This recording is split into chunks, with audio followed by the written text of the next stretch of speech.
The split in the soul from the book God and Devil, reflection of a fragmented human psyche, a fourfold voice synthesis on the origin of inner division, the exile of the shadow, and the return to wholeness. Before we called anything holy or evil, there was only the self, vast, unbroken, luminous. But something happened.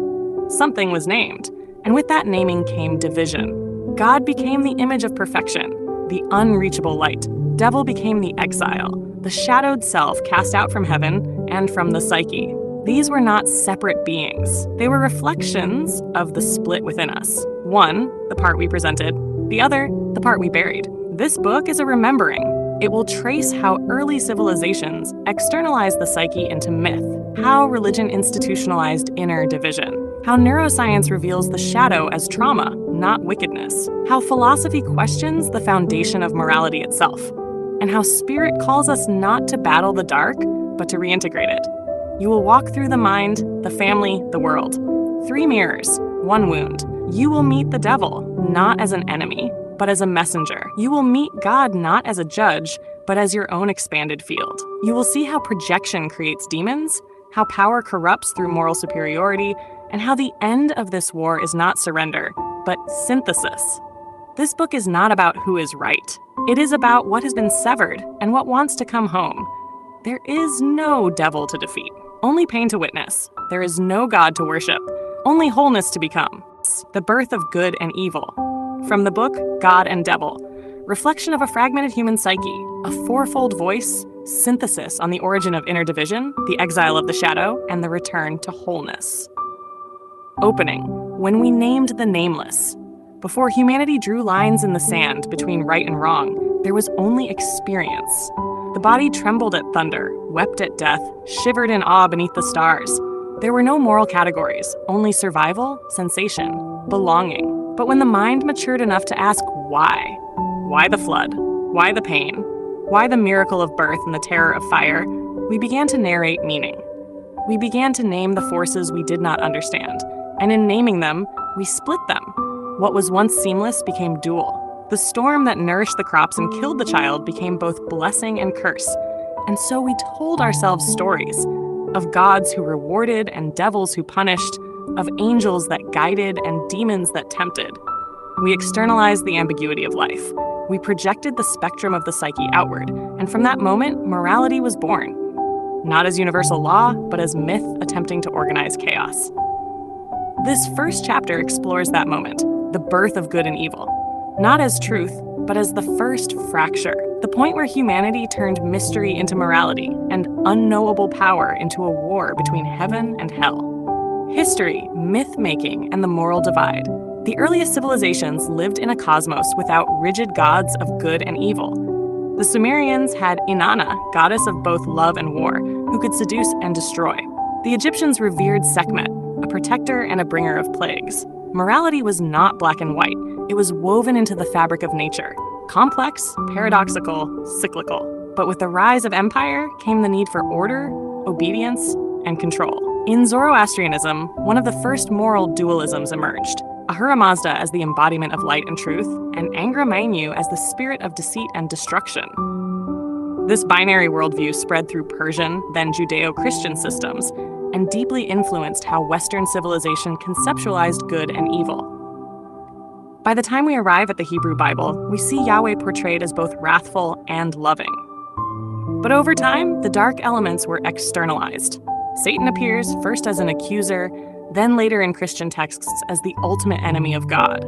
As Elaine Pagels reveals in The Origin of Satan, historian of religion, Princeton University, the figure of the devil evolved not as a theological necessity, but as a political tool, a way to label enemies, dissenters, and rebels. As Christianity expanded through the Roman Empire, the split between good and evil hardened. The cosmos was divided, and more importantly, the human psyche was too. The early church codified this duality, salvation or damnation, saint or sinner.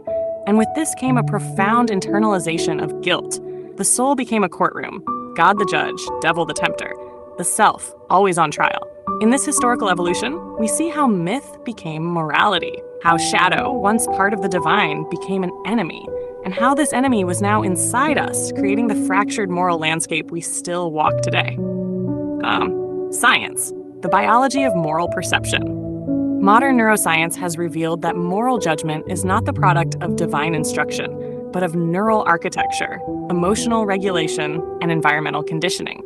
As Robert Sapolsky explains in Behave, the biology of humans at our best and worst, neuroendocrinologist, Stanford University, the prefrontal cortex, amygdala, and mirror neurons all play crucial roles in how we perceive good and evil.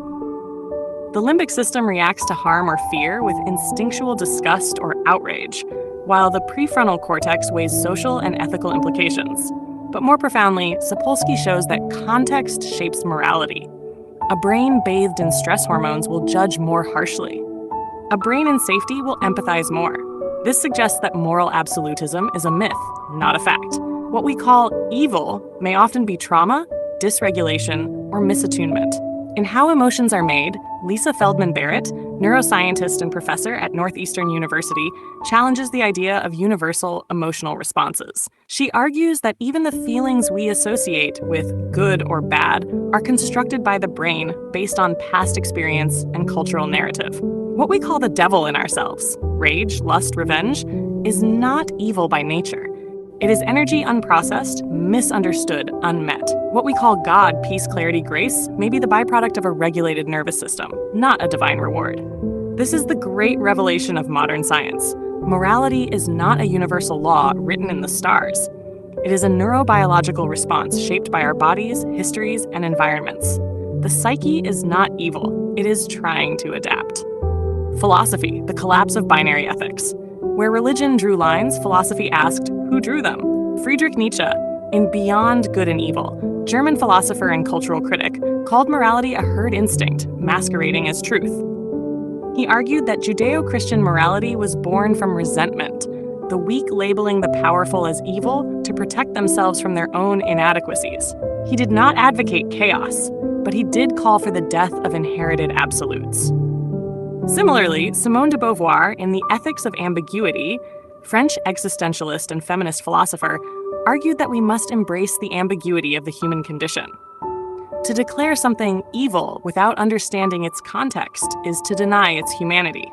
True ethics, she said, arise from freedom, not fear, from choice, not obedience. In The Genealogy of Morals, Nietzsche further exposes how religious morality was used to tame the human animal, to suppress instinct, body, wildness. In doing so, civilization created the very neurosis it then tried to cure.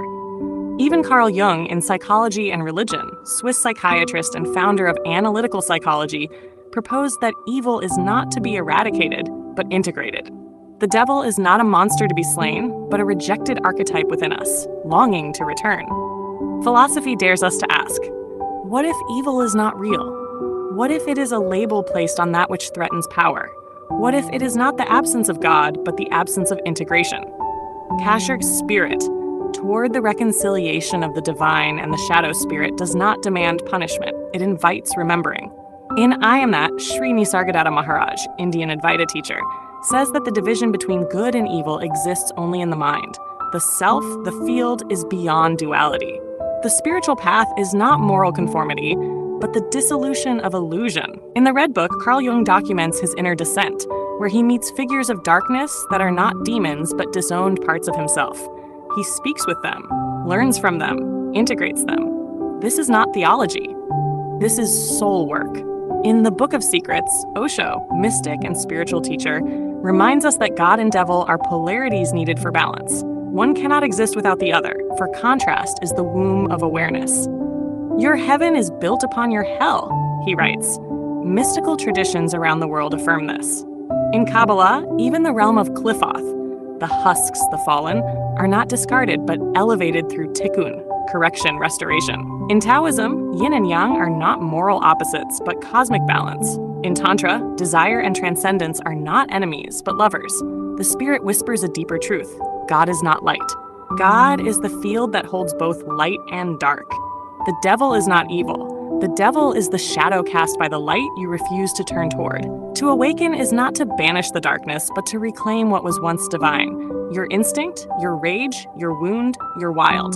Conclusion: the first fracture was a story. The birth of good and evil was not a moment in time. It was a choice in consciousness, a shift from integration to division. A myth mistaken for ontology. A story that became a system, then a prison. This chapter has shown how our earliest myths began this fracture, how science reveals it as illusion, how philosophy challenges its foundations, and how spirit invites us home, to a self no longer afraid of its own shadow. There is no original sin, only original separation. And now, a chance for original wholeness. #Awakening questions. 1. What moments in my life have I labeled as evil, and what were they truly asking me to see? 2. How has my cultural or religious upbringing shaped my definition of good? 3. Can I identify parts of myself I have exiled as bad or unworthy? 4. How does understanding morality as neurobiological change the way I view my past? 5. What would integration, not judgment, look like in my spiritual journey? Final 4 lines. Morality began as myth. Shadow became shame, but truth was never divided, and the divine was never at war.